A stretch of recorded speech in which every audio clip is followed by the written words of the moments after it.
Thank you. Sound check. How we doing? Everybody hear me? Okay up there? Great. Thanks for letting me get out of Washington. I've got an ankle bracelet on and they're tracking me. But it's great to be here today. I thought I might start out introducing the folks that came up with me today. First, from the class of 1991, Mark Fedor, who has the toughest job in the Coast Guard. He's my speechwriter.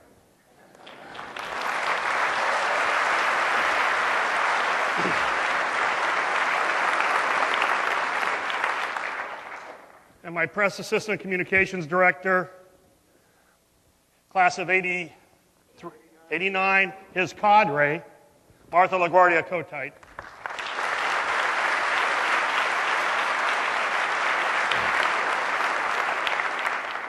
There is life after the academy.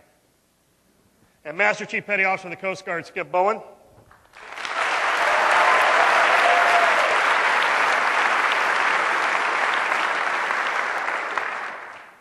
And all of you probably haven't seen the message board this morning, but we have Captain Jen Rendon, your next Assistant Superintendent. Jim?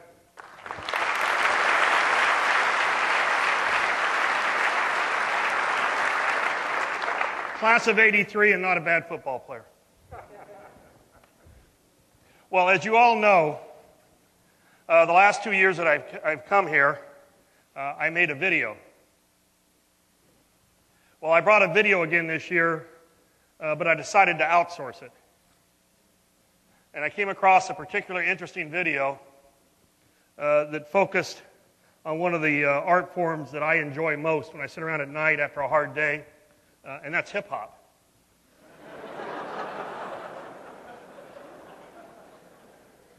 Reading a good book, say the biography of Alexander Hamilton, a little hip-hop music, thematically goes together. Well, I stumbled on this piece. This is actually a performance that was given at the White House before the President and First Lady a couple of months ago.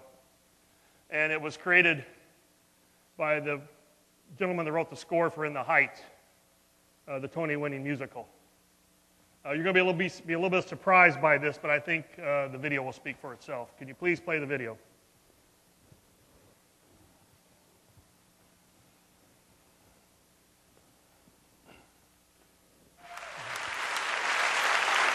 My God. I'm thrilled the White House called me tonight because I'm actually working on a hip-hop album.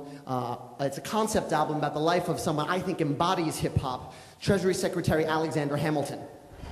You laugh, but it's true. He was born a penniless orphan in St. Croix of illegitimate birth, became George Washington's right-hand man, became Treasury Secretary, caught beef with every other founding father, and all on the strength of his writing. I think he embodies the word's ability to make a difference. So I'm going to be doing the first song from that tonight. I'm accompanied by Tony and Grammy-winning music director Alex Lacamoire. Anything you need to know, I'll be playing Vice President Aaron Burr, and snap along if you like.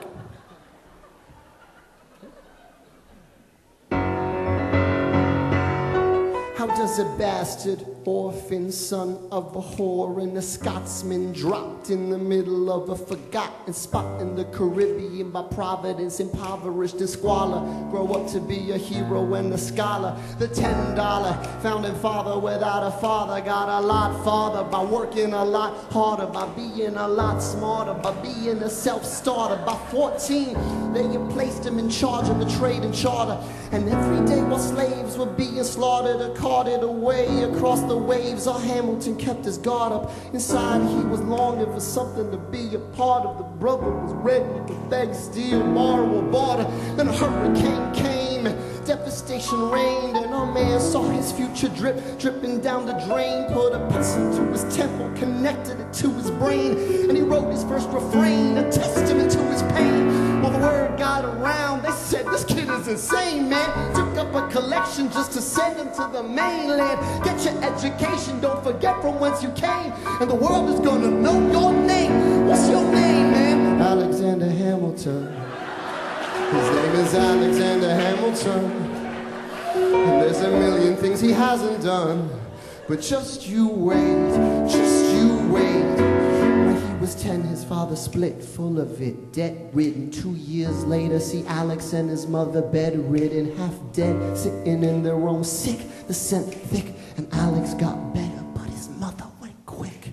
Moved in with the cousin committed suicide. Left him with nothing but ruined pride. Something new inside, a voice saying, Alex, you gotta fend for yourself. He started retreating and reading every treatise on the shelf. There would have been nothing left to do for someone less astute. He would have been dead and destitute without a cent of restitution. Started working, clerking for his late mother's landlord, trading sugar cane and rum and other things he can't afford. Scamming for every book he can get his hands on, planning for the future. See him now as he stands on the bow of a ship headed for a new land. In New York you can be a new man. The ship is in the harbor now, see if you can spot him. Another immigrant coming up from the bottom. His enemies destroyed his rep, America forgot him. And me, I'm the damn fool that shot him. Alexander Hamilton. We were waiting in the weeds for you. You could never back down, you always had to speak your mind. But Alexander Hamilton, we could never take your deeds from you. In our cowardice and our shame, we will try to destroy your name. But the world will never be the same, Alexander. Yeah. I'm the damn genius that shot him.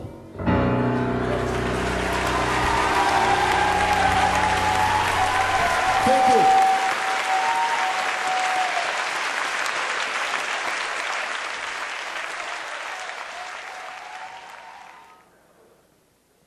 Thought I was kidding. It's really interesting around the Allen household at night. There's a reason I picked that video. I was going to make another one, but when I was first shown this video, I thought there were so many important things that it said, and then how it was said I thought was important too. And that's kind of what I want to talk to you about here this afternoon. And as usual, when I'm done, I'd like to engage in a discussion with you, hear your questions, and talk about what's on your mind. And when I'm talking to you all, I'm not just talking about the Corps of Cadets. Okay, I'm talking about the enlisted permanent party, our civilians, our NAFA employees, the people that are here going to school. And I'm going to give my class of 71 classmates 5 seconds to scream.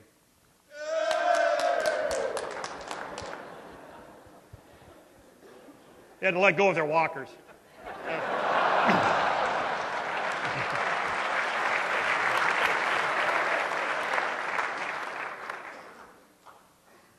I think the video is instructive on a couple of levels, and I think it's as germane today in our Coast Guard, which started out as the Revenue Marine, as it was in 1790 when there was such chaos going on after the country was established, after the Constitution was ratified.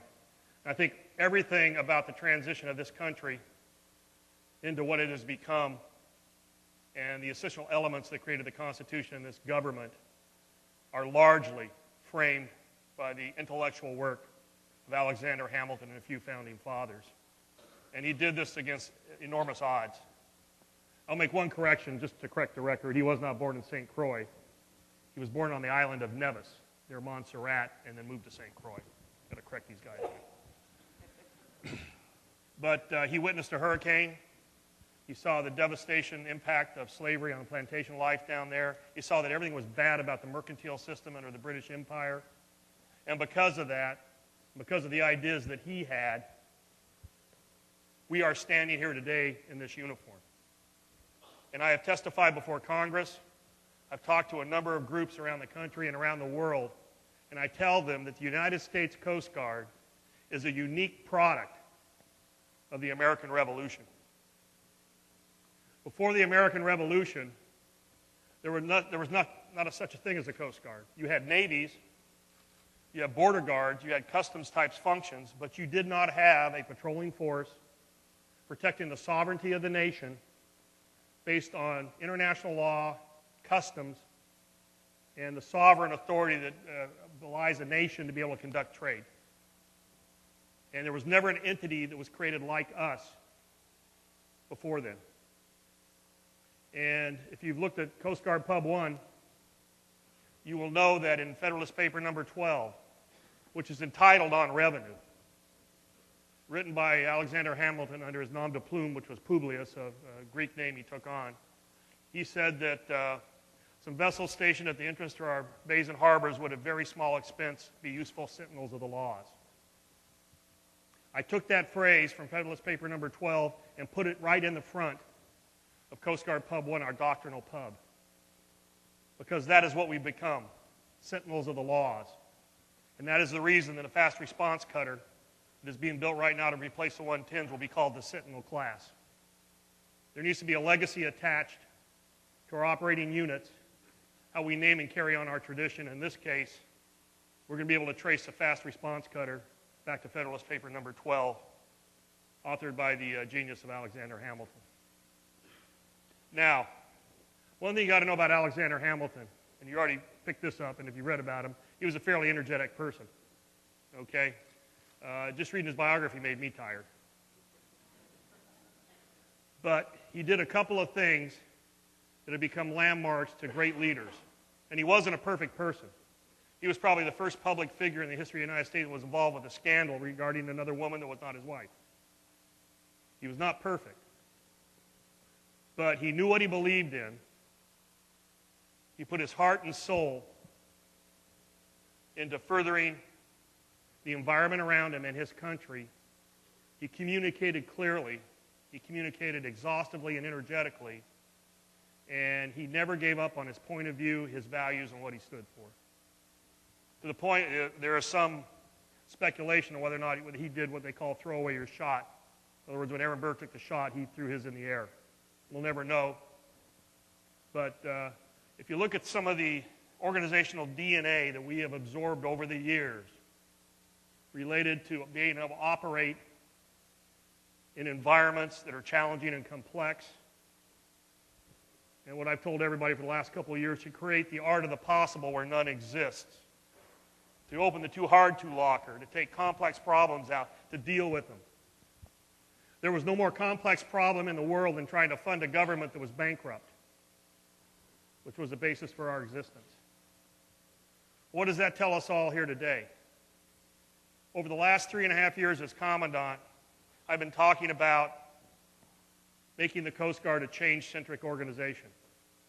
Now, you've heard a lot about modernization. Now, the bits and pieces of modernization have to do with how we operate our business, how we do maintenance, how we do logistics, how we do finance, how we're going to conduct command and control and distribute our resources and do the work.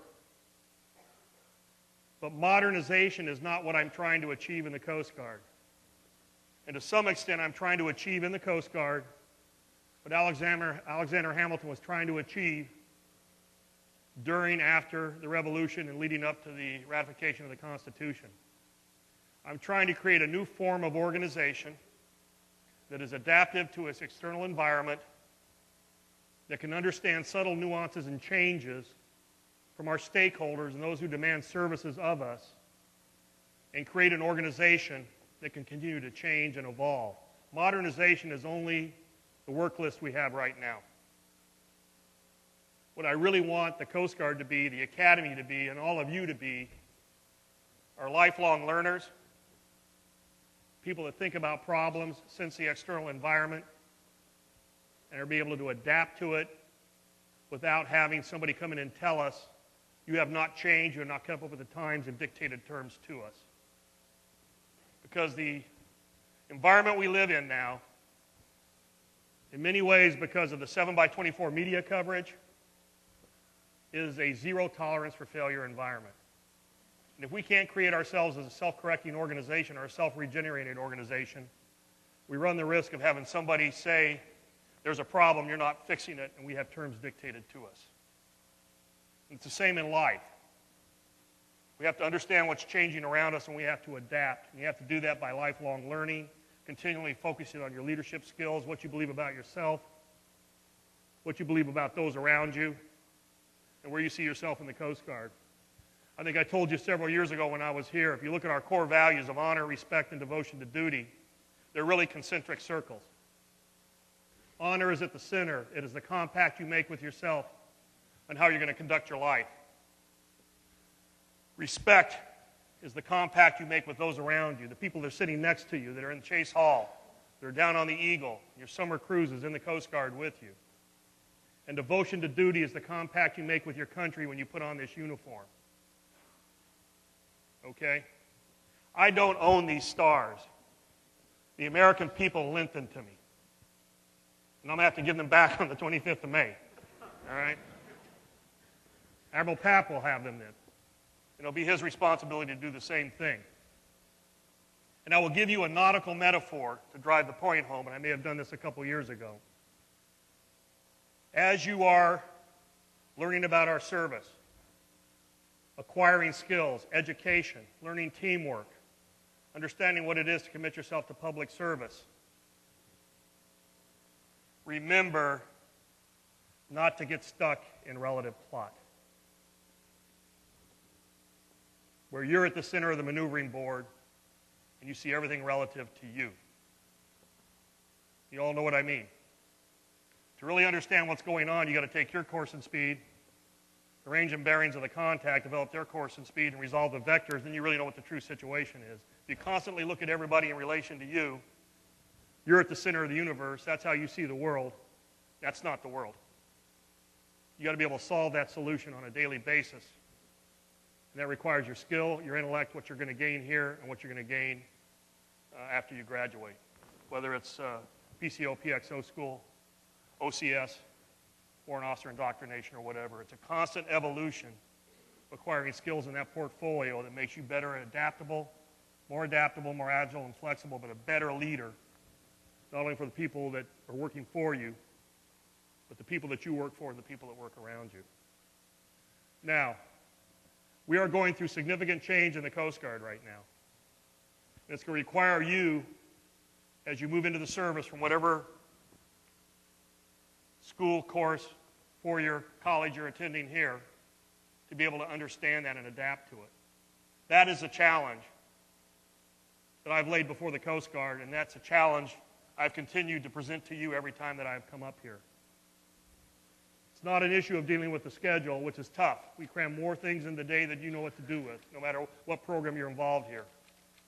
The question is learning how to adapt, creating skills to manage everything that's going on around you,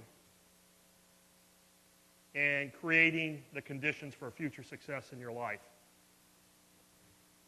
What I've tried to do in the Coast Guard for the last 3.5 years is to create the conditions for future success in the Coast Guard. And at an organizational level, that means being able to balance our books, have auditable books, be able to get a clean audit. It means having a maintenance system that everybody can understand for the entire service. It means having acquisition programs that from the very beginning of the development of a requirement in our minds until we decommission a ship, to manage that process professionally with the right technical authorities and competencies, so we don't find ourselves where we were 4 years ago, where people were questioning our competency and our ability to conduct acquisition programs and then running the risk of having terms dictated to us on how that should be done. So if you can see what I'm talking about, there are different levels. There's an organizational level that you live in, that you interact with your own environment, but you interact with an organization that has the same challenges. Exactly the same challenges. And in many ways, they're becoming as complex as those challenges that Alexander Hamilton had to deal with. We are facing threats in this world that have no borders, that are not connected to nation states, that are becoming more adaptable. The events of Christmas Day and the attempt to blow up that airplane coming in Detroit have rippled through the entire government, and you have seen that. We have been part of that exercise. We own the maritime security portion of Homeland Security in this country. And with everybody else, we have gone back and said, could we have done more? Could we know more? Is there a maritime connection to this that we don't know about? And we've been doing exhaustive work for the past 2 weeks. But it requires the government, as the President and the Secretary have said, to rethink how we're doing business, to rethink how things are connected, to rethink, are there changes out there? Instead of having a worldwide conspiracy that takes months to develop into a plot to blow up the World Trade Center, we're talking about a life cycle where somebody can be radicalized, be put into place, and create an event in a matter of months. Striking difference in those two incidents, and another indication of the need to be able to adapt at a personal, Coast Guard, department, and national level. That is clearly the signal the President has sent. And everybody in the Department of Homeland Security is rogered for that. And as a member of the Homeland Security team, we are on that task right now. So I would ask you to think about yourself in all those contexts, because as you grow and mature in whatever position you're in,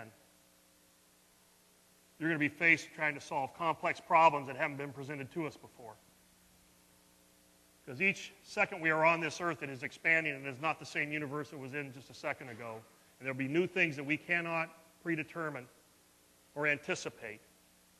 But we can have the skills, the flexibility, and the intellectual capital to understand when we have a new situation, a new cause for action, and create the art of the possible where none previously existed. And for those of you who were here at graduation last May, it doesn't matter where you're at, you can be thrust into one of these positions. If you remember, I told you the story of Bernie Weber, who was the coxswain of motor surf boat 36500 out of Chatham in 1952, who rescued 33 of 34 people off the stern of a tanker that had broken half the Pendleton. And crossing the bar, lost all of his navigation equipment, was basically running on dead reckoning in complete darkness, and was able to achieve one of the most amazing rescues in Coast Guard history. That night, Bernie Weber created the art of the possible where none existed, and because he did that, 33 people were alive that would not have lived otherwise. So that is not only the cause for action, that is what should motivate us, because there'll be a time in your career you're going to stand on the cusp of a situation, and the main challenge for you and your duty is going to be to try and figure out what that situation is. What is the desired effect or outcome we want to achieve? And what are the skills and competencies that you bring to that problem set so you can create the art of the possible where none exists, or you can create the cause and the conditions for future success, whether it's in the cockpit, on the bridge of a ship, or responding to an oil spill. We find out every day in Washington that truly is the specification for leadership, public administration, and management in governments today. And it moves beyond just the bounds of the nation state. Borders are blurred.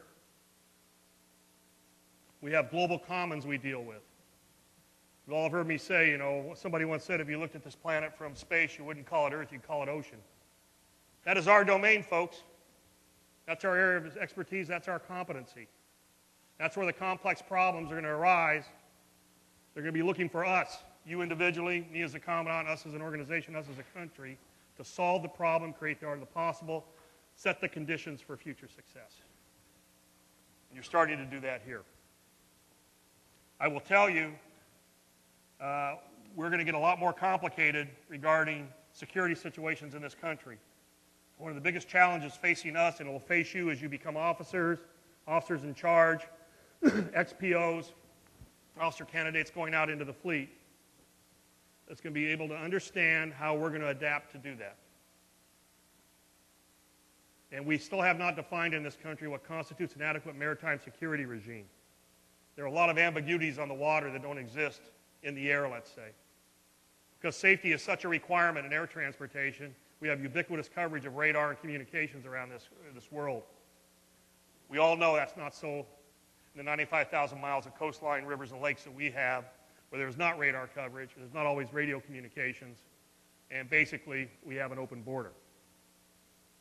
So our cause moving forward is to carve out where we can be effective, what we can do, how we can create the conditions for future success, frankly, in an environment that is as complex and challenging as anybody that works in national defense or security in the world today. And in doing that, you are never going to be more relevant or visible in the history of our service than you will be in the future. As I travel around the world, I tell everybody, after you get past the 10 or 12 largest countries in the world, you can make a case that after that, countries need Coast Guards maybe more than they need navies. They're not trying to protect naval sea power. They're trying to protect their fish stocks, protect against illegal migration, drug trafficking, offshore oil and gas exploration, exerting sovereignty to make sure the country can operate. Sounds a lot like 1790 to me. And just this last year, we put an officer into Liberia under U.S. African Command. And currently on my desk right now, I have requests from General Petraeus for a Coast Guard officer to be assigned to Yemen, another one to be assigned to Djibouti on the Horn of Africa. The demand signal for the skills that I've talked about and what you can be in the future are more than we can meet from the combatant commanders right now. That's how relevant, that's how visible Coast Guard-like agencies are these days. And if I were buying futures, like you can for grain or oil or anything else, and I was starting out and you were a commodity, folks, I'd be buying Coast Guard futures today. I would be buying Coast Guard futures. So as you move into this next semester, getting settled into new regimental make for the Corps Cadets, as you go through your PCO, PXO, Boat Forces training, ROCs, as you come on board, I want you to think about this stuff as you're going through your curriculums. And the folks that work here at the Academy on a day-to-day basis, I want you to think about that too. 3 years ago, I met with the faculty here, and I said the Academy needs to modernize and move into the mainstream with the Coast Guard and be part of what we're doing. And you've done an extraordinary job at that. And I congratulate Admiral Burrow for what he's done and everybody here for what they've been able to do to make that happen. There's no better example of that than the SIPRNet lab that you have here. There is no other college in the world that has developed the infrastructure to be able to understand intelligence and security issues that is better than we have here at the Coast Guard Academy. If I could just say one thing, because many of you have never met this gentleman, one of the reasons that happened was due to the efforts of Jim Sloan, the Director of Intelligence of the Coast Guard, who passed away earlier this year from Lou Gehrig's disease. A monumentally courageous individual that despite having a fatal illness that he knew would kill him, set the conditions of success for the future of his organization by embedding here at the Coast Guard Academy the ability to have cadets learn about our intelligence systems, classified communications, and the tools of the trade and the craft will allow you to be successful moving forward. So,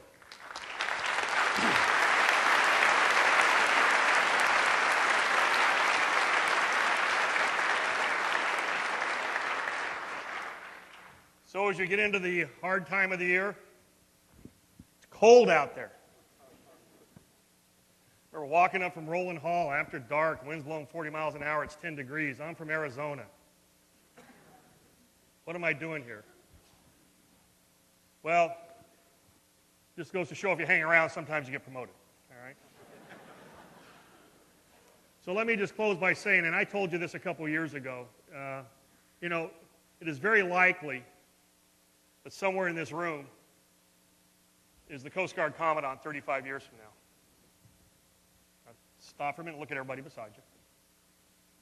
No, wait.